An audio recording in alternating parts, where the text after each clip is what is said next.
24. L'exercice qu'on va enseigner à notre chien, c'est de passer dessous une barre ou dessous les jambes si notre chien est plus petit, comme on a fait à la journée 3. Par contre, un coup qu'il va avoir passé d'avant, on va lui demander de reculer, donc de sortir soit de nos jambes ou de sortir du dessous de la chaise pour revenir à la position initiale. Donc, c'est marcher en petit bonhomme d'avant, puis marcher en petit bonhomme en reculant. Donc, on va venir travailler au niveau de la flexion des coudes et la flexion des genoux parce que le chien, il va falloir qu'il s'accroupisse un petit peu. On ne veut pas qu'il rampe, donc on ne veut pas qu'il ait le ventre au sol. Donc, c'est juste pour dire qu'il faut qu'il plie un petit peu ses genoux et ses coudes pour passer soit dessous les jambes si on a un petit chien ou passer dessous, moi dans ce cas-ci, j'ai pris une chaise, j'ai pris 2 chaises puis j'ai mis une barre sur l'assise, donc mon chien devait passer en dessous. J'ai vu des vidéos de la journée 3, là, il y en avait qui faisaient passer en dessous d'une chaise de cuisine ou en dessous d'une petite table de salon. Donc, tout dépendant de la hauteur de votre chien, il faut que vous trouviez quelque chose qui est suffisamment bas pour que le chien doive plier ses genoux et ses coudes, mais pas trop bas parce qu'on ne veut pas qu'il soit complètement couché. Donc, c'est vraiment une marche en petit bonhomme. Alors, pour commencer, vu que ça fait longtemps qu'on l'a fait, c'était à la journée 3, on va venir réchauffer notre chien pour le remettre un peu dans le mouvement. Donc, on va simplement demander des allers-retours en marche avant avec le chien. Donc, un peu comme on a fait à la journée 3, juste pour lui rafraîchir la mémoire. Donc, dans la vidéo là, que vous allez voir, Pepper, c'est ce que je fais avec elle. Donc, dans le premier vidéo, j'ai mis 2 chaises avec une barre, donc elle fait des allers-retours. Ensuite de ça, j'ai voulu augmenter un petit peu la difficulté, donc j'ai mis 2 séries de 2 chaises pour que la distance soit un petit peu plus longue, pour qu'elle doive marcher en petit bonhomme un petit peu plus longtemps. Donc, ça, c'est pour augmenter un petit peu la difficulté. Mais encore là, j'ai seulement fait des allers-retours sans demander tout de suite de reculer, juste pour rafraîchir la mémoire de mon chien.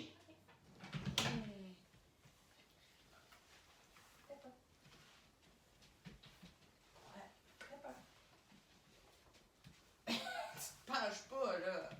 Oh! Quoi? Quoi? Yeah! Quoi?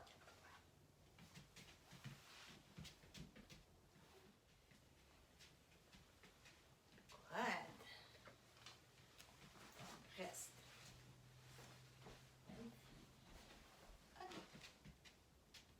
Yeah! Bonne fille. Reste.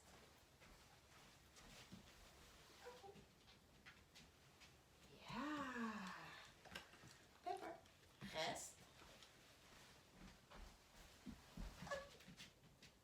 Yeah! Bonne fille. Reste. OK. Yeah! Bon chien. Lorsque mon chien il a bien compris l'exercice, là, je veux commencer à lui enseigner à reculer en petit bonhomme. Donc là, je vais revenir simplement avec une série de 2 chaises avec une barre pour revenir diminuer la distance parce que je veux changer juste une variable à la fois. Donc là, comme il n'y a jamais fait de reculer en petit bonhomme, je ne veux pas que ce soit tout de suite sur une longue distance. Donc, je reviens à ce qui est plus facile. Et là, ce que je vais faire, c'est que je vais utiliser mon biscuit pour l'amener en dessous de la barre. Puis, ça va être important que mon biscuit soit quand même, que ma main soit basse. Parce que si ma main est trop haute puis que son nez est trop haut, il va avoir le réflexe de vouloir continuer. Alors que là, ce que je veux faire, c'est qu'un coup que la tête a passé la barre, je vais lui donner le biscuit et puis je vais arrêter son mouvement dans le fond pour qu'il arrête d'avancer. Et là, en donnant le biscuit, j'en ai plus dans les mains et je vais simplement avancer devant mon chien. Donc, lui, il va avoir le réflexe de reculer, donc de baisser sa tête pour la passer dessous la barre. Et quand il est rendu de l'autre côté, là, je vais pouvoir récompenser. Donc, on y va vraiment graduellement. Il fait juste passer la tête sous la barre et là, je donne ma récompense et je marche vers lui. Donc, je fais juste une petite pression de mon corps qui avance dans lui. Lui, il va avoir le réflexe de reculer. Il repasse sa tête sous la barre et je paye. Donc, graduellement, on y va, 1 ou 2 steps à la fois.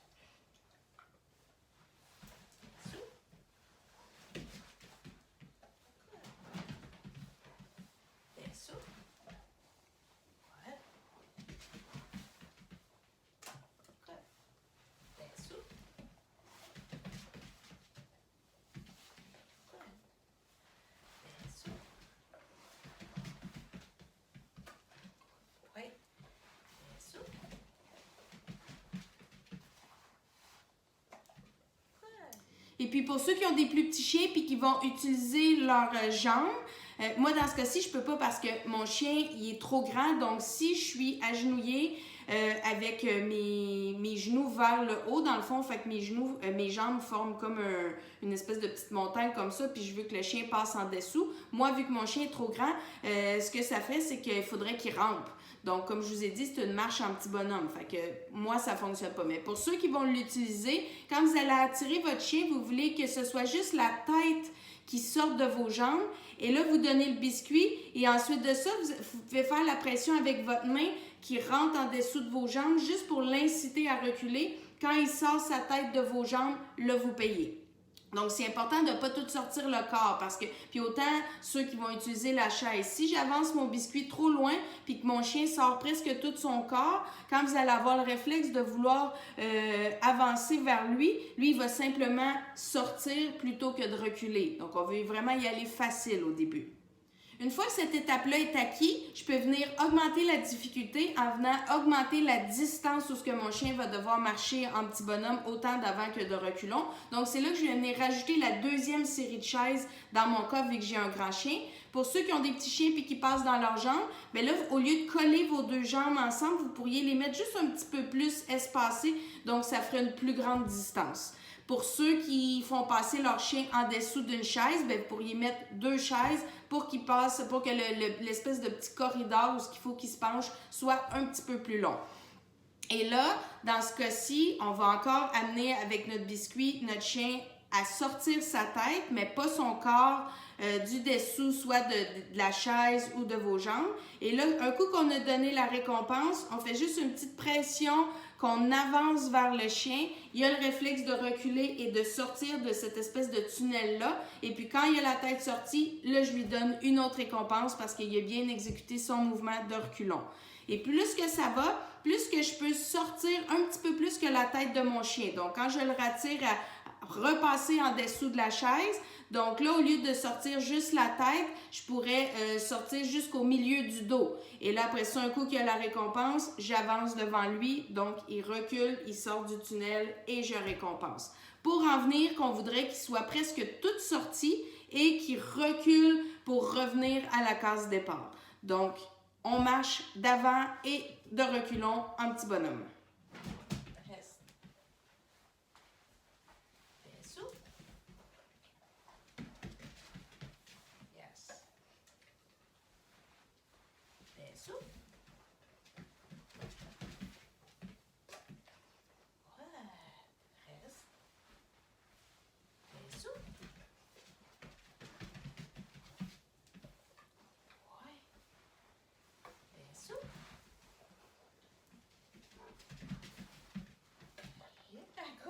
Pour ce qui est des séries et des répétitions, bien pour un chien adulte sans condition particulière, on pourrait faire 3 séries de 5.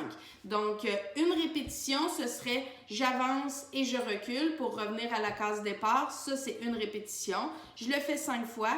Je prends une petite pause d'1 minute. Je le refais 5 fois, une petite pause d'1 minute et je le refais 5 fois. Donc, 3 séries de 5. Et puis, si ça va bien, on pourrait augmenter jusqu'à 3 séries de 10. Au lieu d'augmenter aussi les répétitions, on peut rester à 3 séries de 5, mais on pourrait aussi venir allonger le tunnel où il faut que le chien marche en dessous. Fait que ça aussi, c'est une variable pour augmenter la difficulté. Fait que vous pouvez jouer avec la distance puis avec le nombre de répétitions. Pour les chiots, on ne veut pas faire trop de répétitions non plus parce que le fait de marcher en petit bonhomme, ça met quand même une pression sur les articulations. Donc, on veut lui montrer le mouvement, on veut qu'il soit à l'aise autant de marcher avant que de reculons dans cette position-là, mais on va faire seulement une série de 5 environ, ça, ce serait correct. Pour les vieux chiens, bien là, ça va dépendre aussi, là, c'est selon la condition de votre chien, fait que vous allez voir ce qu'il est capable de vous donner.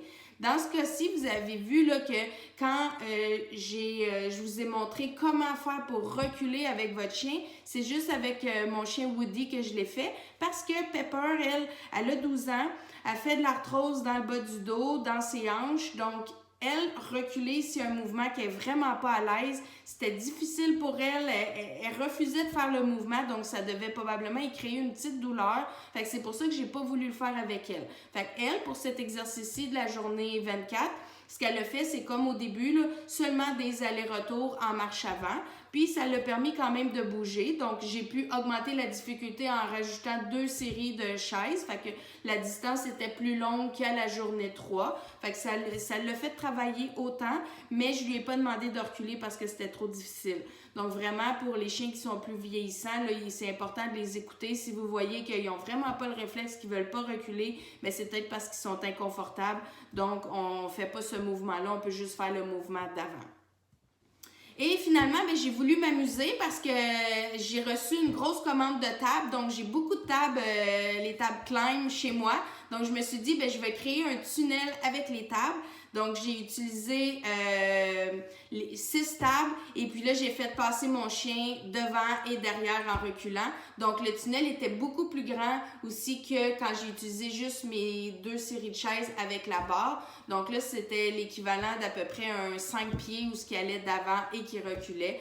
Donc, c'était une bonne façon d'augmenter la difficulté. Ceux qui ont des tunnels aussi d'agilité, vous pourriez le faire avec un tunnel. Si votre chien, si vous avez un grand chien, évidemment, puis il faut qu'il s'accroupisse un petit peu quand il rentre dedans, on pourrait mettre le tunnel, mettons, à 5-6 pieds. On y va d'avant et ensuite de ça, on fait juste une pression en rentrant nos genoux dans le tunnel. Donc, le chien va comme nous voir rentrer, il va vouloir reculer. Donc, ça va avoir été une bonne façon aussi de pratiquer la marche en petit bonhomme d'avant et de reculons.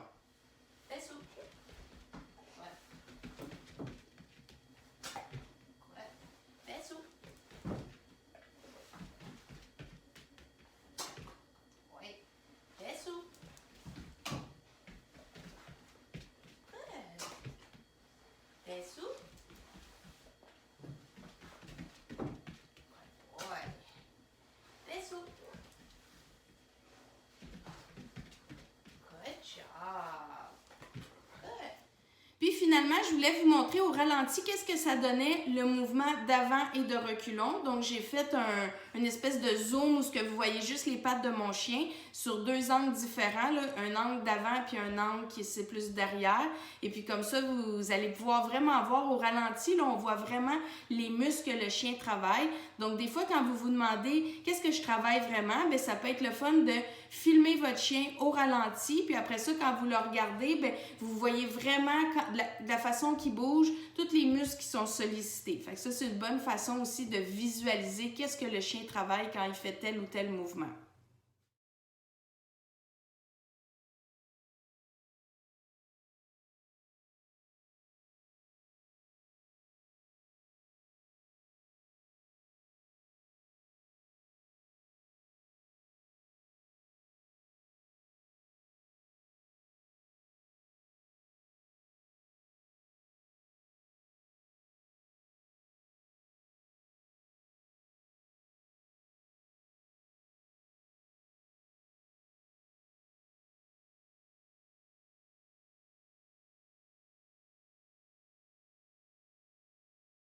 Alors, c'est ce qui complète la journée 24. Donc, je vous souhaite un super bon entraînement de marche en petit bonhomme. Puis, on se voit demain.